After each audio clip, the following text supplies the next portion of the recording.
আমাদের ওয়েটার বয় চা নিয়ে চলে এসেছে, দীপঙ্কর ওয়েটার বয়। ঢুকে যাই, যদি ইচ্ছা হয় আমার সোজা ওখান থেকে দীঘা বেরিয়ে যাবো। আর কোনো প্ল্যান করি না, কোনো কিছু করি না, আমরা সোজা যখন হিড়ি করে যখন যেখানে যাওয়ার হিড়ি করে আমরা সোজা বেরিয়ে পড়ি গাই। তো ফাইনালি আমরা চলে। So hello guys and welcome back to my channel. তো চলে এসেছি আজকে একটা নতুন ব্লগ নিয়ে। রাত্রির বাজে তোমার 1:30 পার হয়ে গেছে। তো আজকে হুট করে প্ল্যান হলো যে বেরিয়ে যাবো কোলাঘাট। ঋষভ দীপঙ্কর মিলে প্ল্যান করেছিল, আমি ছিলাম ঘরে ঘুমিয়ে। সো তারপর হুট করে প্ল্যান হলো যে কোলাঘাট বেরোবো। তো রেডি ফেডি হয়ে সব বেরিয়ে পড়লাম, এখানে এরা আছে। তো বেরিয়ে যাচ্ছি এখন কোলাঘাটের দিকে। তো যাই করবো তোমাদের পুরো ভিডিওটা দেখাবো, এবং ভিডিওটা কন্টিনিউ ওয়াচ করতে থাকো। ভিডিওটা ভালো লেগে থাকলে ভিডিওটাকে লাইক করে দাও, আর চ্যানেলে নতুন হয়ে থাকলে চ্যানেলটাকে প্লিজ সাবস্ক্রাইব করে দাও। তো এখন যাবো সোজা পেট্রোল পাম্পে বাইক দিয়ে তেল ফেল ভরাবো। বেরিয়ে সব রেডি ফেডি হয়ে গেছে। তো ওখান থেকে সোজা বেরিয়ে যাবো কোলাঘাটের দিকে। তারপরে যদি মন চায় যে দীঘা যাবো, তো যাওয়া হবে কি দীঘা যদি মন চায়। হ্যাঁ ঋষভ, কালকে সবার কাজ আছে, তো সেটাও ঠিক, কালকে সবার অফিস আছে। সে যাই হবে, তোমরা ব্লগটা তো পুরো দেখতে হবে, ব্লগটা পুরো এনজয় করো, ব্লগটা কন্টিনিউ ওয়াচ করতে দেখো।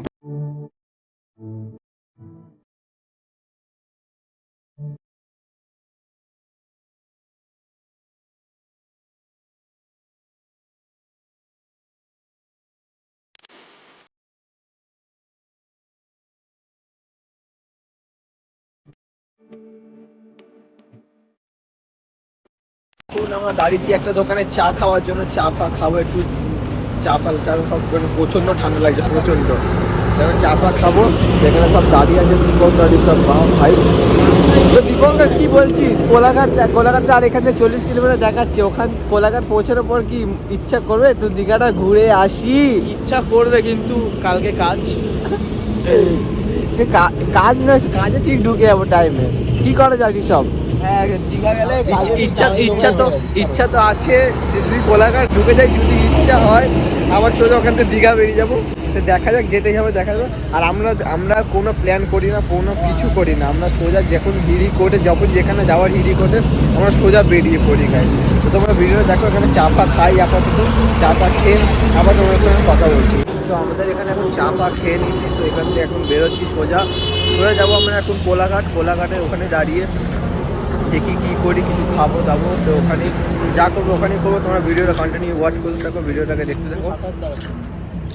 হ্যাঁ, সব রেডি ফেডি হয়ে গেছে। তো চলো ওখানে গিয়ে তোমাদের সঙ্গে কথা বলছি।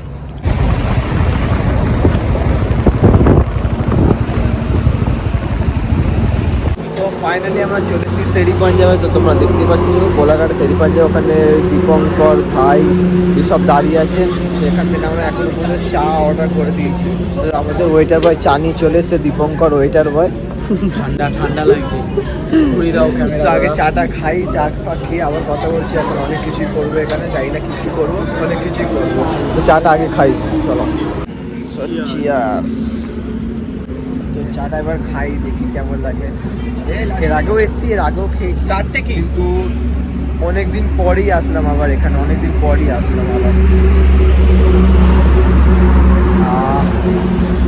মানে গলা ফলা যত ব্যথা আছে সবই কমে যাবে, পুরো গলা ফলা পুরো রিল্যাক্স হয়ে যাবে একদম।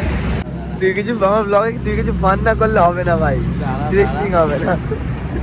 কেন সিস্টেম হিলিয়ে দিয়েছে? ঠান্ডা লাগছে।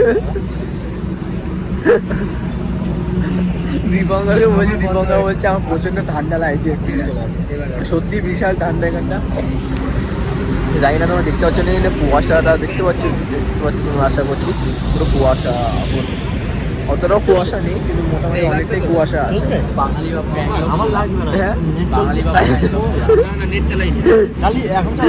আর দেখাতে হবে না, তুই কিছু আর কিছু।